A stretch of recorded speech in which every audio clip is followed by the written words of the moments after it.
I wanted to dive into so there's been a lot of talk about what Dallas is doing right now with Cooper Flag. And I'm here in Dallas. I've gone to a few games and the energy's not good here in Dallas.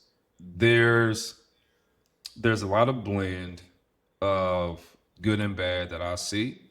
But I want you to give your takes on Jason Kidd doubling down on starting Cooper Flag at point guard because he feels this is going to help prepare Cooper when it gets to playoff time and people are pressuring him more and he has to bring the ball up, things of that nature. Now, there's a lot to go with that because we're Right. speaking playoff and it doesn't look like we're going to be a playoff team. Not saying in the future, but at this very moment. Um, is it good to Jason Kidd doing this? Do you see the method of the madness? What's your thoughts? I agree with his outlook regarding wanting to challenge Cooper Flag and utilizing this year to do it. He is a rookie. I, outside of fan expectations, there wasn't a whole lot of expectations on him to overly perform, I think, from Same. inside the organization. Yeah, I mean, you're a rookie. I think everybody knew there was going to be a level of maturation that was going to need to happen, not only this season, but over the next few seasons. Yeah. What doesn't make sense, though, is doing it with the intention to prepare him for playoff basketball in the season where you all currently sit 2-6.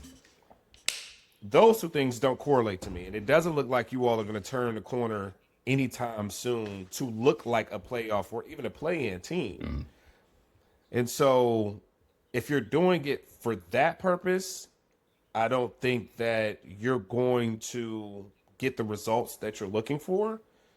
But if you're doing it because you want to provide him an opportunity to just, have greater real time skill development as a ball handler, as a decision maker, as someone who is a focal point of the offense, then that to me makes sense. But I'd be interested to see how long that he continues to, experiment with having Cooper at the one, as especially coming from somebody like Jason Kidd, who's one of the most pure point Or guards the NBA has ever seen.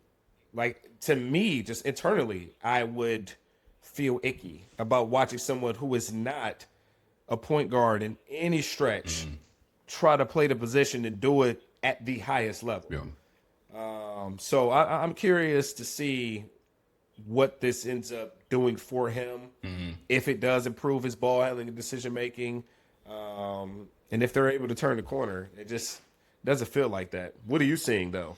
Because you get an opportunity to see it Yeah. Up in real close. time, in person. All right, so I got a few thoughts and I'm gonna start with Cooper Flag. So I do believe Cooper Flag is not playing terrible. He is doing what I expect him to do. Cooper Flag is that player that you can probably start him on every single NBA team right now. And I don't think any coach will have an issue with that.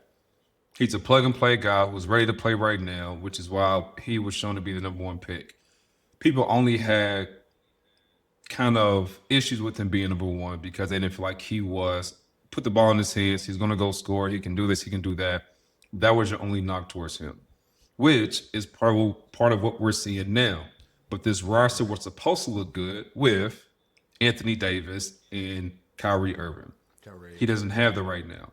So my only knock against Cooper is that he's not taking his time to really be aggressive, knowing that, hey, I was supposed to be number three. My number one, my number two is out, and I'm still kind of being hesitant. They moved D'Lo in the starting lineup to get you some better looks. Now he's still playing a little bit better, but I want to see him take 25 shots, take 32. They're already putting you in a position to where they're like, hey, we're giving you the keys. We're going to make you uncomfortable, make it real uncomfortable. Take 30 shots because how are you going to know what you can really turn it into if you don't even get even more uncomfortable? So I don't disagree with what Jason Kidd is doing.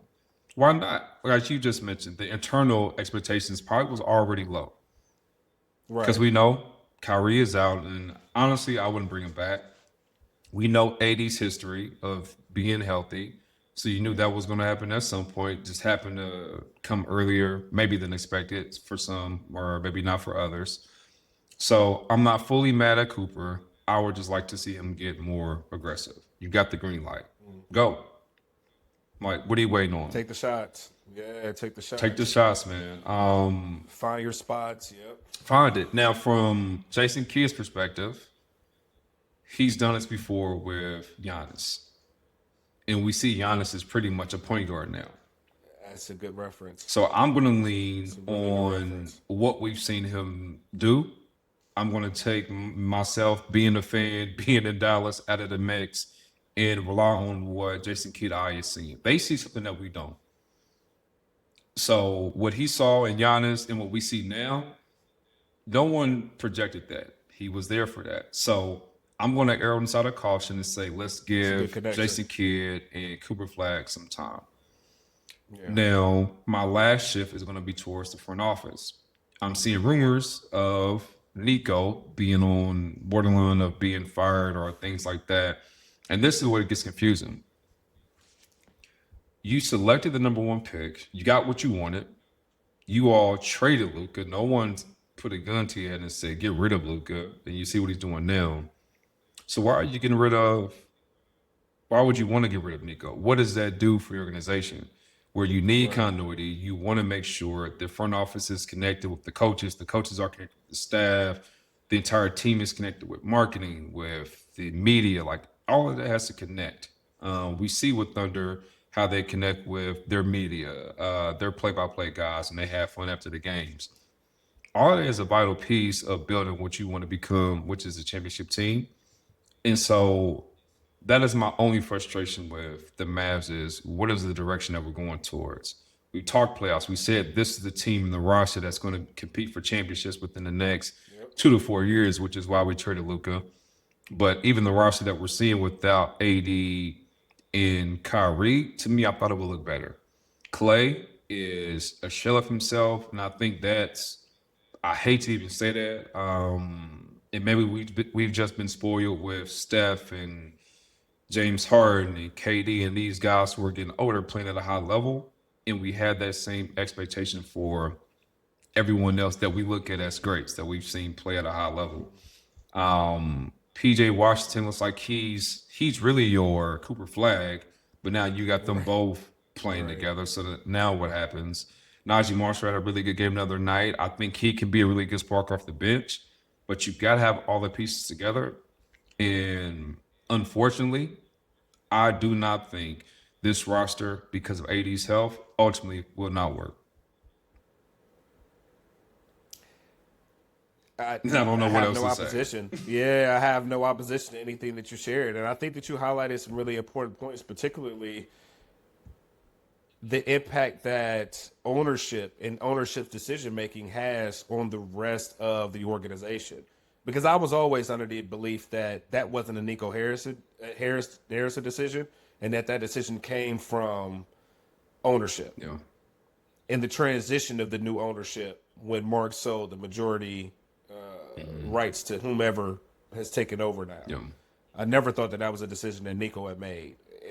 That would be managerial malpractice to just trade Luka Doncic for an aging AD. Yeah, and what eventually became the number 1 pick, which nobody knew that would be the case at the time. And so, yeah, it is easy for you to just put Nico out front as your scapegoat because everything else fell through. Yeah.